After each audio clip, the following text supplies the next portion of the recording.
અમરેલીમાં અજાણી બોટ નજરે ચડી. અમરેલીમાં માછીમારોને અપાઈ સૂચના. તંત્ર દ્વારા સુરક્ષામાં કરાયો વધારો. કોસ્ટગાર્ડ દ્વારા તપાસનો ધમધમાટ શરૂ.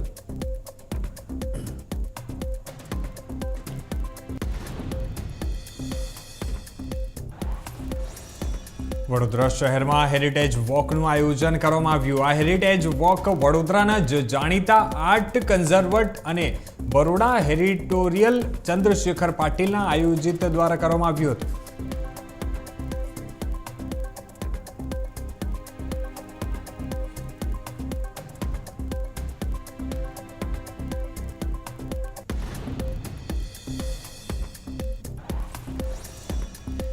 ઈડર હિંમતનગર હાઈવે ઉપર સર્જાયો અકસ્માત. એસટી બસ અને રિક્ષા વચ્ચે સર્જાયો ગંભીર અકસ્માત. રિક્ષામાં સવાર 5 પૈકી 3ના મોત.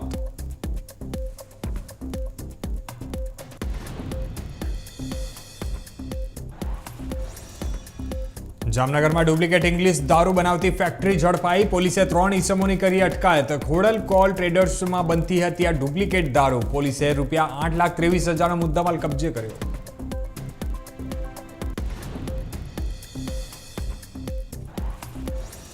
ગીર સોમનાથ ખાતે ડિમોલિશનનો મામલો. તંત્રની જો હુકમી સામે ગુજરાત હાઈકોર્ટની કાર્યવાહી. ગુજરાત હાઈકોર્ટે 17ને નોટિસ ઇસ્યુ કરી અને અધિકારીઓ ઉપર ગેરકાયદે ડિમોલિશનનો આરોપ.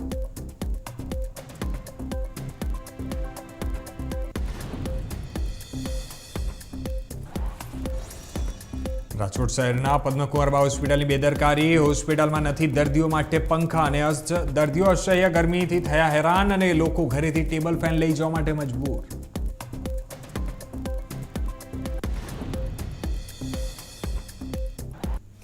નમસ્કાર, હું છું આપની સાથે કિશન તિવારી. આપ જોઈ રહ્યા છો ઇન્ડિયા ન્યૂઝ ગુજરાત અને સમાચારોની શરૂઆત કરીએ આપણે તો અમરેલીમાં દરિયાઈ સુરક્ષાને ધ્યાને લઈને જાફરાબાદ બંદરના માછીમારોને સૂચના આપવામાં આવી છે.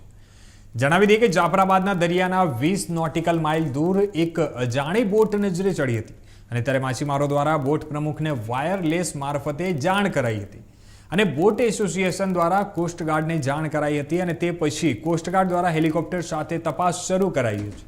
અને ત્યારે માછીમારોને દરિયો ન ખેડવા માટે ફિશરીઝ વિભાગે સૂચના આપી છે અને બોટ માલિકોને તાત્કાલિક અસરથી દરિયામાંથી બોટો પરત બોલાવવાના આદેશો પણ કરાયા છે અને દરિયાઈ સીમા સુરક્ષાને ધ્યાનમાં લઈને તંત્ર દ્વારા નિર્ણય કરાયો છે. જાફરાબાદ, ચાંચ બંદર, પોરબંદર સહિતના બોટ માલિકોને સૂચના અપાઈ છે.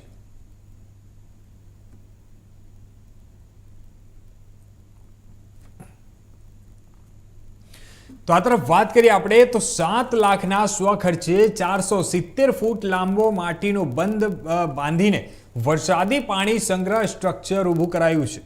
વરસાદી પાણી વેસ્ટેજ જતું રોકીને પાણીનો ઉપયોગ યોગ્ય રીતે થાય એવા ઊંડા વિચાર સાથે ડેમ બનાવ્યો અને જે પાણી બચાવનું શ્રેષ્ઠ ઉદાહરણ કહી શકાય છે.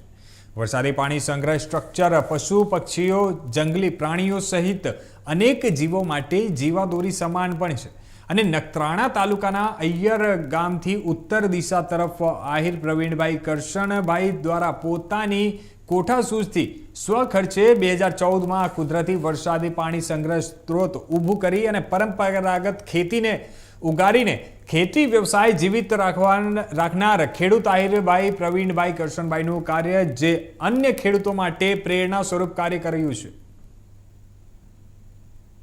તાલુકાના અય્યર ગામે આંબારાના ખેડૂત પ્રવીણભાઈ કરશનભાઈ આહિર દ્વારા વરસાદી પાણી રોકો સ્ટ્રક્ચર ઊભું કરવામાં આવ્યું છે, જે સૌ માટે પ્રેરણારૂપ કાર્ય છે ને પાણીની તંગી આપણે જોઈ રહ્યા છીએ ને તેમાં પણ ખાસ ભૂગર્ભ જળ જ્યારે નીચા જઈ રહ્યા છે ત્યારે આવા વરસાદી પાણી સ્ટ્રક્ચર બનાવી અને વરસાદી પાણી ભૂગર્ભ જળમાં ઉતારવા માટેનું આ પ્રવીણભાઈ દ્વારા કરવામાં આવેલ કાર્ય એ અન્યો માટે અને આપણા સૌ માટે પ્રેરણારૂપ છે.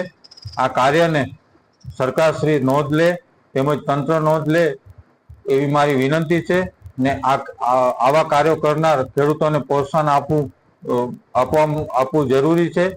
ગુજરાત સરકારશ્રી દ્વારા ચલાવવામાં આવતા અભિયાન વરસાદી પાણીને લઈને કેચ ધ રેઇન અટલ ભૂગર્ભ યોજના જે અંતર્ગત કાર્યો કરવામાં આવે છે.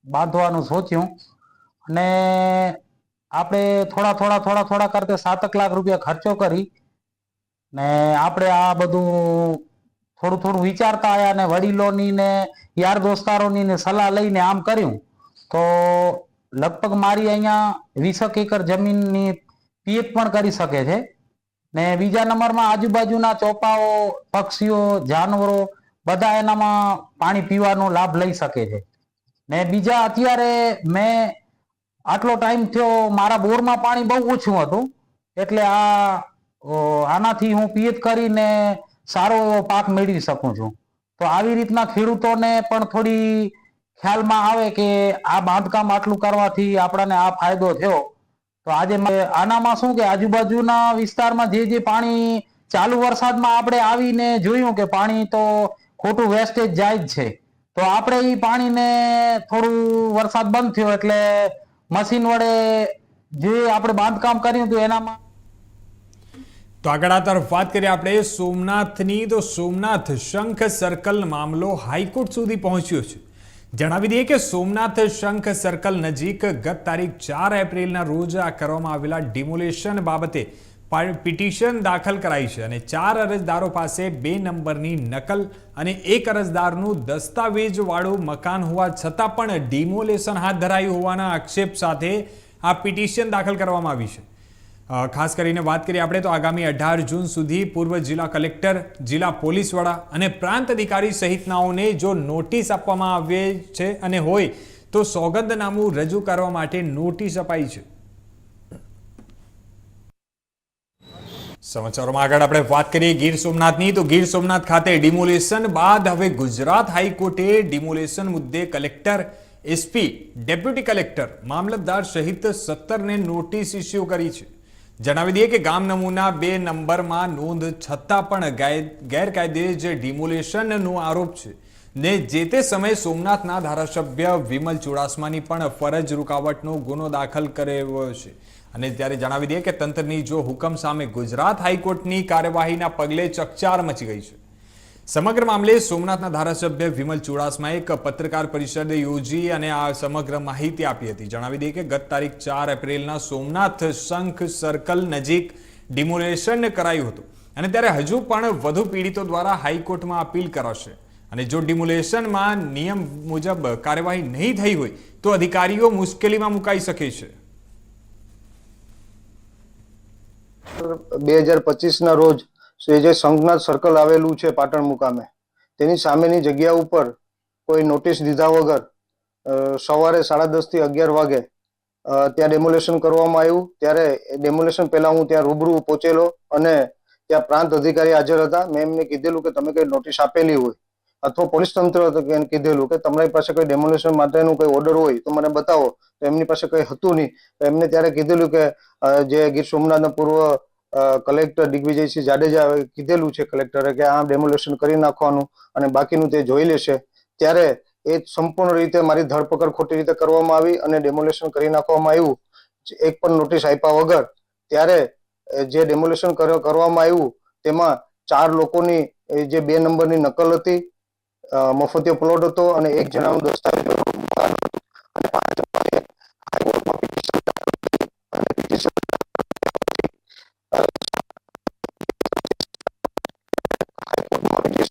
જજ શ્રીએ કીધેલું એ નોટિસ ઇસ્યુ કરવામાં આવી. એ નોટિસ ઇસ્યુ 14 જણાને નોટિસ ઇસ્યુ કરવામાં આવ્યો. એમાં પૂર્વ કલેક્ટર દિગ્વિજયસિંહ જાડેજા ગીર સોમનાથના, એસપી ગીર સોમનાથ, પ્રાંત અધિકારી Veraval, LCB PI, PSI LCB Patan PI અને એવા મામલેદાર, સર્કલ ઓફિસર અને બાકી જે કોન્સ્ટેબલ થઈને 14 લોકોને પિટિશન દાખલ નોટિસ કાઢવામાં આવી કે 18/6/2025 સુધીમાં આપણે કોઈ નોટિસ આપી હોય કે કોઈ કાર્યવાહી કરી હોય તો આપ લોકોને ત્યાં સોગંદનામું રજૂ કરવાનું રહેશે. અને કોર્ટ દ્વારા એ પણ કહેવામાં આવ્યું કે તમારે પોતાને રૂબરૂ હાજર રહેવું પડશે અથવા કે તમારા વકીલ મારફત પણ 18/6/2025 સુધીમાં સોગંદનામું રજૂ કરવાનું રહેશે જે આપને જે પણ કાર્યવાહી કરી હોય. અને ત્યારે જ્યારે દલીલ ચાલતી હતી ત્યારે જજ શ્રીને મારા વકીલ દ્વારા BM મંગુકે સાહેબ અને બેલાબેન પ્રજાપતિ દ્વારા એમને મંગુકે સાહેબે એમને જજશ્રીને કીધેલું કે આ લોકોને કોઈ નોટિસ દેવામાં નથી આવી અને નોટિસ દેવામાં નથી આવી, તો ત્યારે જજશ્રીએ કીધું જો નોટિસ દેવામાં નહીં આવી હોય તો સુપ્રીમ કોર્ટનું ઉલ્લંઘન પણ કરવામાં એ લોકો આવેલું છે. અને આજે આવી રીતે જો એને કોઈ નોટિસ આપ્યા કે કોઈ કાર્યવાહી કર્યા વગર આ ડેમોલેશન કરવામાં આવ્યો છે તો તેમને પોતાના ખર્ચે સ્વખર્ચ ભોગવવાની તૈયારી રાખવાની રહેશે. કઈ રીતે બોલવો છો હાઈકોર્ટના આ નિર્દેશને? હાઈકોર્ટ ઉપર અમને સંપૂર્ણ ભરોસો છે, કારણ કે મફતિયો પ્લોટ એ સરકાર દ્વારા આપેલો છે. દસ્તાવેજવાળું મકાન તેમનો હક અને અધિકાર છે. અને બાકીના 2 નંબરની નકલો પણ છે. અમે વધારે પણ જેટલી 2 નંબરનો કે મફતિયા પ્લોટોને જે કાગળિયા નીકળશે એમની પણ હજી પણ હાઈકોર્ટમાં પિટિશન દાખલ કરવાના છે.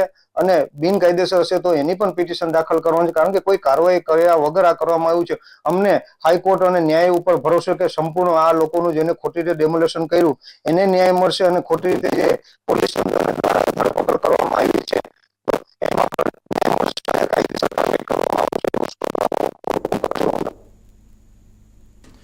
ચલો આ તરફ વાત કરીએ આપણે વડોદરાની. તો વડોદરા શહેરના સમા વિસ્તારમાં આવેલા એબેક્સ સર્કલ પાસે હજારો લીટર પીવાના પાણીનો વેડફાટ થઈ રહ્યો છે, અને ઇજારદારની આ બેદરકારીના કારણે આ આખું સર્જાયું હતું. અને જ્યારે આપણે વાત કરીએ તો સમા ખાતે ટ્રાફિકથી ધમધમતા એબેક્સ સર્કલ પાસે બ્રિજની કામગીરી દરમિયાન આ પાણીની મુખ્ય લાઇનમાં ભંગાણ સર્જાયું હતું. વહેલી સવારે 4.5 કલાકની આશ્રયમાં ભંગાણ સર્જાતા હજારો લીટર પાણીનો વેડફાટ થયો હતો. ત્યારે બ્રિજ બનાવનાર ઇજારદારની બેદરકારીના કારણે આ ભંગાણ સર્જાયું હતું. ત્યારે જણાવી દઈએ કે પાલિકા દ્વારા બપોર બાદ ભંગાણ રિપેરિંગની કામગીરી હાથ ધરવામાં આવી હતી, અને ભંગાણના પગલે સમા વિસ્તારમાં રહેતા નાગરિકોને પીવાના પાણી માટે હાલાકી પડી શકે છે. અને જણાવી દઈએ કે બેદરકારી દાખવનાર ઇરાદદાર સામે પાલિકા કાર્યવાહી કરે તેવી પણ લોક માંગ ઉઠી રહી છે. આપણે બ્રિજના પાયલ માટેની જે એસ્કેવેશન કરવાની કામગીરી હોય એ ચાલી રહી હતી, જે દરમિયાન એક ડિલિવરી લાઇન છે 450 ડીઆઈ લાઇન, એ બ્રેક થયેલી જે લાઇન છે તેને લઈને હાલ સમારકામની કામગીરી ચાલુ કરવામાં આવી છે. કેટલા સમયમાં કામગીરી પૂર્ણ થશે? 2 કલાકની અંદર અમે મેક મારી દેશું. જે લાકડાની તમે જોઈ રહ્યા છો એ મેક માર્યા પછી 450 નો શેલ અમે લાવ્યા છે, એ બનાવીને વેલ્ડિંગ કરશું એટલે સાંજ સુધી કામગીરી પૂરી થશે. સર, જે રીતે ઘટના બની છે, લાખો લીટર પાણીનો વેડફાટ થયો છે, શું આવનારા સમયમાં વિસ્તારમાં પાણી પૂરતા પ્રેશરથી ફરી મળી શકશે? ના, સવારના દરેક ઝોનમાં પાણી વિતરણ કર્યું છે, અને જ્યારે ડિસ્ટ્રીબ્યુશન ચાલુ હતું ત્યારે પાણી અહીંયા ઘટાડો પણ થયેલો, કારણ કે બધા વાલ ઓપન હતા. અત્યારે વાલ બધા ક્લોઝ થયા છે એટલે આ પાણી નીકળી રહ્યું છે, એ પણ બંધ કરાવવા અમે પ્રયત્ન કરી રહ્યા છીએ. આપણું નામ? જતન બધેકા. કોન્ટ્રાક્ટરની ગંભીર બેદરકારી સ્પષ્ટ થતી થાય છે, કારણ કે જ્યારે કોઈ બી પ્લાન બનાવવામાં આવે તો એના લેઆઉટ્સ, અંડરગ્રાઉન્ડ પાઇપિંગ, નેટવર્ક બધું કોન્ટ્રાક્ટરને આપવામાં આવે છે કોર્પોરેશન દ્વારા. તેમ છતાં બી જ્યારે અહીંયા પિલરના કામગીરી માટે જે ખોદાણ કરવામાં આવ્યું ત્યારે જે ડ્રિલિંગ મશીનથી જે પાઇપ તૂટી ગયો છે એ સ્પષ્ટ દર્શાવે છે કે કોઈ પણ જાતના ધ્યાન રાખવામાં આવ્યા નથી. આના માટે એના પર સખ્ત કાર્યવાહી કરવામાં આવે, અને આ પાણીની પાઇપો જે હજી બી પાણી વહી રહ્યું છે તાત્કાલિક બંધ કરી એના રિપેરિંગ કામ થાય એવી અમારી સ્પષ્ટ માંગણી છે. ડોક્ટર તો આગળ વાત કરીએ આપણે તો હાલ ઉનાળાની સિઝન ચાલુ છે, અને ત્યારે તાપનો પારો છે તે દિવસે ને દિવસે ઊંચો જતા લોકોને આકરા તાપ અને ગરમીનો સામનો કરવો પડતો હોય છે. પણ આવી સ્થિતિમાં જો આવા તાપમાં પણ ઠંડક મેળવવા માટે જરૂરી સાધનો ન હોય તો કેવી સ્થિતિ સર્જાય, જરા વિચારો. ત્યારે રાજકોટ શહેરના હૃદય સમા વિસ્તારમાં આવેલી અને એક સમય સ્વચ્છતા તેમજ ઉત્તમ સારવાર માટે નામના મેળવેલી રજવાડા સમયની પદ્મકુંવરબા હોસ્પિટલમાં એક ગંભીર સમસ્યા સામે આવી છે. જણાવી દઈએ કે સરકાર દ્વારા સંચાલિત પદ્મકુંવરબા હોસ્પિટલમાં પંખાની કમી હોવાનું સામે આવ્યું છે, જ્યાં જેમ ગર્ભવતી મહિલાઓના વિશાળ વોર્ડમાં માત્ર 2 પંખા હોવાથી દાખલ થયેલી મહિલાઓ સહિત તેમના નવજાત શિશુઓને પણ અસહ્ય ગરમીનો અને બફારાનો સામનો કરવો પડી રહ્યો છે, અને જેના કારણે લોકો ઘરેથી ટેબલ ફેન અને પંખા લઈ જવા માટે મજબૂર બન્યા હતા.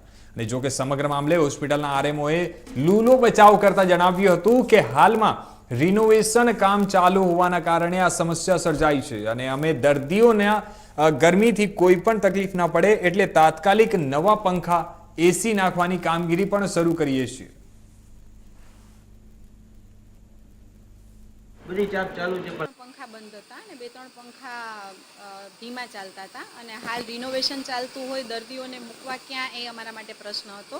એટલે અહીંયા એવી મધર હતી અને એ પણ જે પંખા કોટ ઉપર હતા ત્યાં હતી કે જે લોકોના બચ્ચા એસએનસીમાં એડમિટ હોય, મધર ડિસ્ચાર્જ થયેલી હોય, પણ છતાં 2-3 પંખા જે બંધ હતા એ તાત્કાલિક ધોરણે પીએયુ દ્વારા કામગીરી કરીને પૂર્ણ કરાવેલ છે અને 2-3 પંખા જે હોસ્પિટલે પોતે ખરીદી કરેલા હતા તે પણ પીએયુ વાળાએ લગાડી દીધા છે.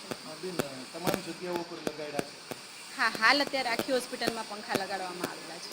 આવતા દિવસોમાં કોઈ મુશ્કેલી ન સર્જાય એ માટે કોઈ વ્યવસ્થા? હા સર, અમે ચોક્કસ વ્યવસ્થા કરશું અને અમે એવું બનશે તો પીઆઈયુ તેમજ સરકારમાં પણ કુલર અથવા તો એસી કાંઈ પણ થાય, જો કુલર થાય તો એની વ્યવસ્થા માટે ગ્રાન્ટ માટે પણ અમે ફાળવણી માટે રજૂઆત કરીશું.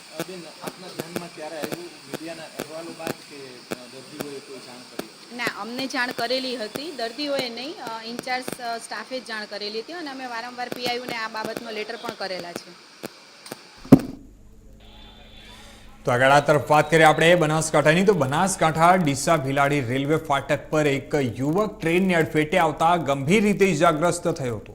જણાવી દઈએ કે જૂના નસેડા ગામનો યુવાન પ્રવીણ ઠાકોર રેલવે ફાટક પર ટ્રેનની અડફેટે ઇજાગ્રસ્ત થતા ત્યાં રેલવે પોલીસ ઘટના સ્થળે પહોંચી હતી અને ત્યારે ઇજાગ્રસ્ત યુવાનને 108 મારફતે ડીસા સિવિલ હોસ્પિટલમાં સારવાર અર્થે ખસેડવામાં આવ્યો હતો.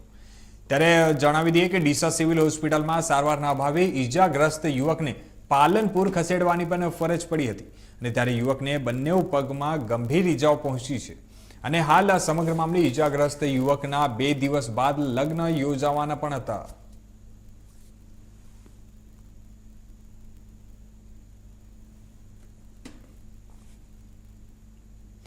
તો બીજી બાજુ વાત કરીએ તો બનાસકાંઠા જિલ્લામાં ડીસાના વણઝારા વાસ વિસ્તાર અને જે આગની એક ઘટના બની હતી ત્યારે અને વણઝારા વાસ વિસ્તારમાં લગ્ન પ્રસંગે ગેસની બોટલ ફાટતા આ આગની ઘટના બની હતી અને લગ્ન પ્રસંગના મંડપમાં આ બનાવના માટે ગેસની બોટલ રાખવામાં આવી હતી અને ગેસની બોટલ ફાટતા આગ લાગતા લગ્ન મંડપમાં દોડધામ મચી ગઈ હતી. અને ત્યારે આપણે વાત કરીએ તો આગની ઘટનાને પગલે ડીસા નગરપાલિકા ફાયર ફાઇટરની ટીમ ઘટના સ્થળે પહોંચી હતી અને પાણીનો મારો ચલાવી અને આગને કાબૂમાં લીધી હતી અને ત્યારે આગની ઘટનામાં કોઈ જાનહાનિ હમણાં સુધી થઈ નથી.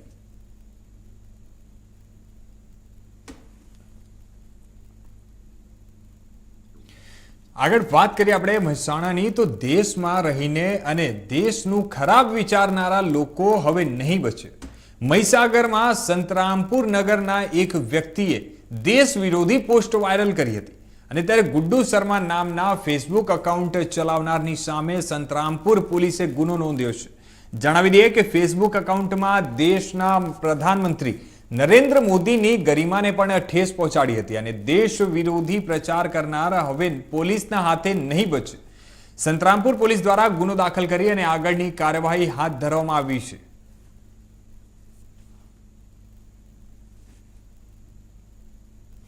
તો બીજી બાજુ ભારતીય ક્રિકેટ ટીમના કેપ્ટન રોહિત શર્માએ તાજેતરમાં ટેસ્ટ ક્રિકેટમાંથી નિવૃત્તિ જાહેર કરી છે અને આથી રોહિત શર્માના નામનું સ્ટેન્ડ મહારાષ્ટ્ર ક્રિકેટ એસોસિએશન દ્વારા મુંબઈના વાનખેડે સ્ટેડિયમમાં બનાવવામાં આવ્યું છે અને સાથે આ ક્રિકેટની દુનિયાના ઓલરાઉન્ડર એવા રવિન્દ્ર જાડેજા જડ્ડુ તરીકે જાણીતા ક્રિકેટર રવિન્દ્ર જાડેજાના નામનું પણ રાજકોટના નિરંજન શાહ અથવા અમદાવાદના મોદી સ્ટેડિયમમાં સ્ટેન્ડ બનાવવામાં આવે તેવી તેના મોટા બહેન નયનાબા જાડેજા દ્વારા માંગ ઉઠાવવામાં આવી છે અને સાથે સાથે નયનાબા દ્વારા સોશિયલ મીડિયા પ્લેટફોર્મ પર એક પોસ્ટ મૂકી લખ્યું હતું કે #ક્રિકેટ #લીજન્ડ #જડ્ડુ #સૌરાષ્ટ્ર મોદી #સ્ટેડિયમ અને રોહિત શર્માને જો આટલું માન આપવામાં આવે તો સૌરાષ્ટ્રનું અને ગુજરાતનું નામ વધારનાર અને સતત 1158 દિવસથી પણ વધારે ટેસ્ટમાં પોતાનું નામ ઊંચું કરનાર એવા ટેસ્ટ ઓલરાઉન્ડર રવિન્દ્ર જાડેજાના નામે પણ એક સ્ટેન્ડ કેમ નહીં. આ તકે નયનાબા દ્વારા સમગ્ર બાબતે જણાવ્યું હતું કે સૌરાષ્ટ્રથી આવેલા સૌથી મોટા ક્રિકેટરમાંના એક એવા દુનિયાના સૌથી સફળ ઓલરાઉન્ડરમાંના એક રવિન્દ્ર માટે પણ એક સ્ટેન્ડ તો હોવું જ જોઈએ. અને આ ઉપરાંત તેમણે જણાવ્યું હતું કે ચેતેશ્વર પુજારા અને સલીમ દુરાનાની નામ પણ આ SCA સ્ટેડિયમમાં સ્ટેન્ડ બનાવવું જોઈએ. અને ત્યારે હવે જોવું એ રહ્યું કે BCCI આ બાબતે કોઈ નિર્ણય લઈ અને ક્રિકેટની દુનિયાના જે સિતારા ગણાતા એવા રવિન્દ્ર જાડેજા ઉર્ફ જડ્ડુ, ચેતેશ્વર પુજારા અને સલીમ દુરાનીના નામના સ્ટેન્ડ બનાવે છે કે કેમ.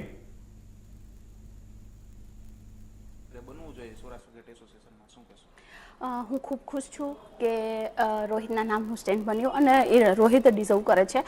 ભારત ક્રિકેટને એને ઘણું બધું આપ્યું છે અને ચોક્કસપણે એનું યોગદાન ખૂબ છે. આવી જ રીતે હું એમ ઈચ્છું છું કે જેમ ત્યાં મુંબઈમાં એમને આટલું માન સન્માન મળ્યું ત્યારે ગુજરાતમાં આવા ઘણા પ્લેયરો છે.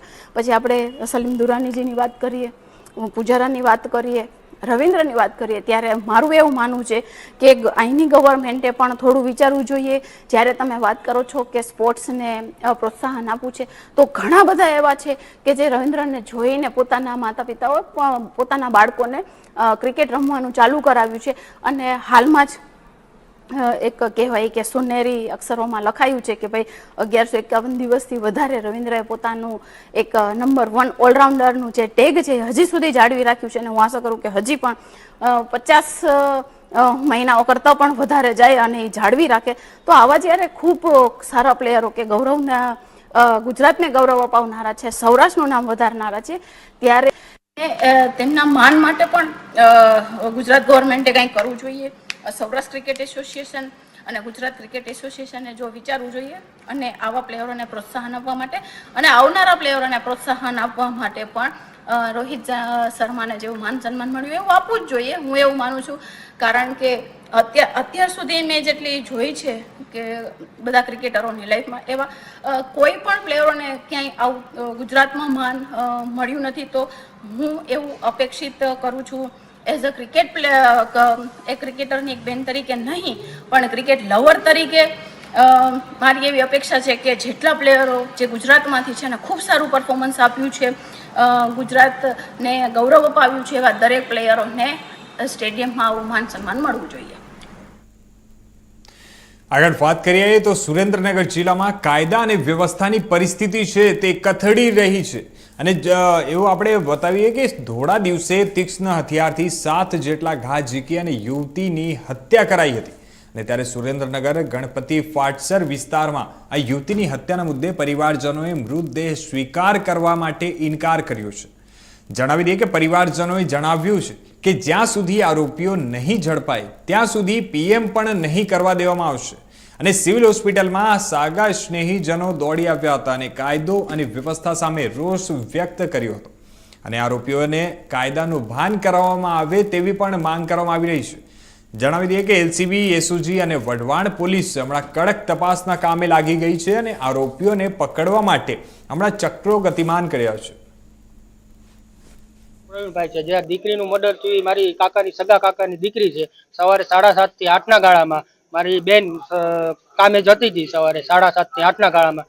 તો અમારી શેરીની આગળ લાલ બંગલાવાળી શેરીમાં અમન નથુભાઈ રાઠોડ ગામ ઉટડીએ જાહેર રસ્તામાં સરિયુના 8 થી 10 ઘા મારી દીધેલ છે. કારણ શું હતું મારવાનું? કારણ કોઈ જાતનું કોઈ કારણ નહીં. સવારે કામ જતી હતી અને રોડ ઉપર 8 થી 10 સરિયુના ઘા મારી દીધેલ છે. માંગ અમારી એક કે એનું જાહેરમાં સરઘસ નીકળવું જોઈએ અને અમારે ન્યાય જોઈએ. જ્યાં લગી ન્યાય નહીં મળે ત્યાં લગીને અહીંથી ડેડ બોડી ઉપાડવાની થતી નથી. અને એની હારે જે આખી ગેંગ ફરે એનું સરઘસ અમારે નીકળવું જોઈએ. આરોપી પકડાયા કોઈ? આરોપી હજી અમને કોઈ જાણ નથી. આજરોજ સવારે ગણપતિ ફાટસર વિસ્તારમાં એક હત્યાનો બનાવ બનેલ છે. આ બનાવમાં જે આરોપી છે એ અત્યાર સુધી પકડાણા નથી. હાલમાં પણ જે મરણ જનાર બેન છે એનું પીએમ પણ થયેલ નથી અને પીએમ જ્યાં સુધી આ આરોપી પકડાશે ને ત્યાં સુધી પીએમ કરવાનું નથી એવી માંગ છે. સાથે જ જ્યારે જ્યારે આરોપી પકડાય અને એની સાથેની જે આખી ગેંગ છે એ પકડાય એને જાહેરમાં સરઘસ કાઢી રિકન્સ્ટ્રક્શન કરવું એવી આ પીડિત લોકોની માંગ છે. અને આવા અવારનવાર બનાવ બનતા રહે છે એટલે સ્થાનિક લેવલે પણ કાયદો અને વ્યવસ્થા ખૂબ કથળેલી હોય એ આ દેવભૂમિ દ્વારકામાં દીવ, દમણ, દાદરા અને નગર હવેલીના એડમિનિસ્ટ્રેટિવ પ્રફુલ્લભાઈ પટેલ દ્વારકાધીશના શરણે આવ્યા હતા. જણાવી દઈએ કે સાથે લક્ષદ્વીપના લેફ્ટનન્ટ ગવર્નર ડીકે જોશી પણ શ્રીજીના દર્શન કરવા માટે આવ્યા હતા. અને ત્યારે ચુસ્ત પોલીસ બંદોબસ્ત વચ્ચે જગત મંદિર દ્વારકા ખાતે કેડી જોશી તેમજ પ્રફુલ્લ પટેલ દ્વારકાધીશના દર્શન કરવા માટે પહોંચ્યા હતા. અને ત્યારે દ્વારકાધીશ પૂજારી પરિવાર દ્વારા બંને મહાનુભાવોને પાદુકા પૂજન કરાવી અને આશીર્વચન પાઠવ્યા હતા.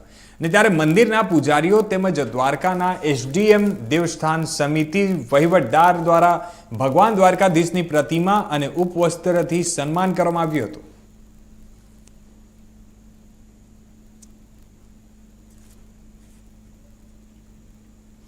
સુરેન્દ્રનગરમાં પ્રેમના નશામાં ચકનાચૂર બનેલા પ્રેમીનું એક કરતૂત સામે આવ્યું છે. જણાવી દઈએ કે સુરેન્દ્રનગરના લીંબડીમાં મોડી રાત્રે પ્રેમિકાના ઘરે જઈ અને પ્રેમી યુવક જીવતો સળગ્યો. પ્રેમિકાને પણ સળગાવી દેવાનો પ્રેમી યુવકે પ્રયાસ કર્યો હતો અને જ્યારે બંને પ્રેમી અને પ્રેમિકા ગંભીર રીતે દાઝી જતા સુરેન્દ્રનગર હોસ્પિટલમાં સારવાર માટે ખસેડવામાં આવ્યા હતા. અને ત્યારે વાત કરીએ આપણે તો શરીર પર જ્વલનશીલ પદાર્થ છાંટી અને પ્રેમિકાના ઘરે પહોંચેલા યુવકે બારણું ખખડાવી પ્રેમિકા બહાર આવતા જ જીવતી સળગાવી અને પોતે પણ સળગ્યો હતો. અને હાલ બંનેની હાલત ગંભીર છે. પોલીસે તપાસનો ધમધમાટ શરૂ કર્યો છે. હું ને મારા સાસુ બે હતા.